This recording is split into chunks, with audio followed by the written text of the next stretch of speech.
Alright, mi gente, guys, over here, we're wrapping it up, doing one part of the job. The next step is we're going to do the actual chimney or the flue pipe or the exhaust pipe, whatever you guys want to call it.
Alright, we hit that right now. We're getting ready to install a ball valve right now because that is the water main, and we actually have the water main shut off now because there is no valve. So so in the future, if you ever want to shut off the feed going to the boiler, we have a valve.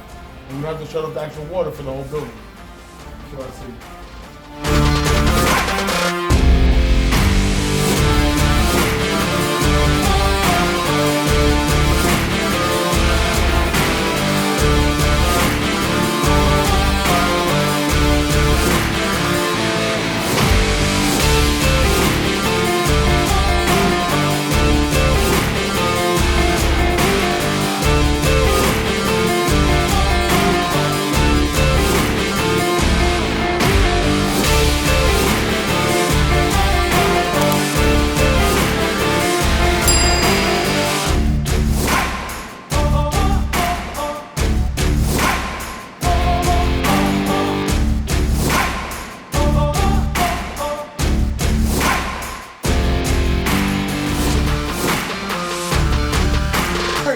Guys, over here, we're wrapping it up, doing one part of the job. The next step is we're going to do the actual chimney or the flue pipe or the exhaust pipe, whatever you guys want to call it. So the exhaust pipe is this, what you see right here.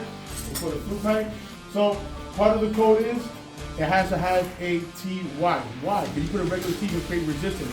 So there used to be an old fire water heater here, an old oil-fired hot water heater. Nice. Sorry about that, guys. So it used to be here. We put a cap here, but we're no longer using this. We're going to get rid of this.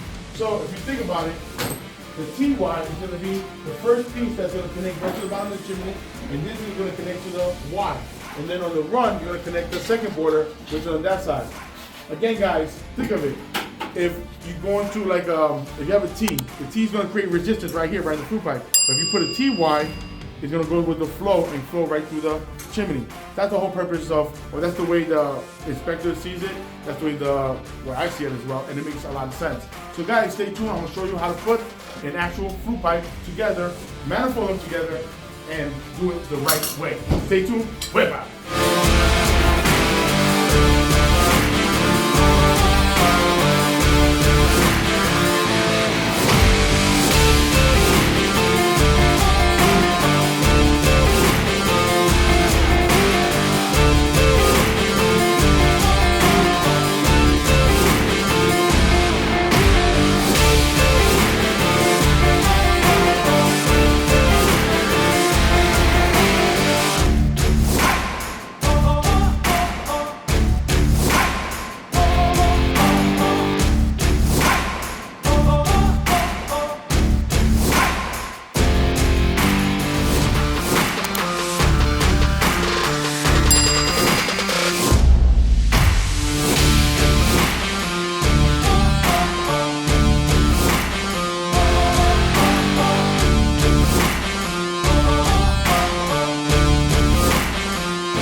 wrapping it up, guys. We're just this close to the finish line. What do I mean? We just finished doing all the repairs what the inspector wanted from the insurance company, which is all done. We're all waiting for a couple of things, meaning we gotta get the coil plate, which will be in tomorrow. We'll finish up that tomorrow morning, wrap that up. And the last part of the puzzle is actually doing the ceiling. You guys can see right now we're doing the demoing process, and come Monday morning, we're gonna do 5/8 sheetrock. We're gonna fireproof the ceiling with fireproof paint, and also we're gonna seal all the creases, anything that has to do with, like, you know, the penetrations. We're gonna seal them all up. So guys, again, stay tuned for the video. It's gonna come out very soon. But most importantly, guys, listen, subscribe. Hit that bell button. Leave a comment below. Listen, don't hit that bell button. Smash that bell button. And guys, I would love to hear from you guys. And I hope, again, this video becomes some sort of value, because it's value to me, because it shows the work and what's involved to do the job. So guys, with that being said, without further ado, wepa!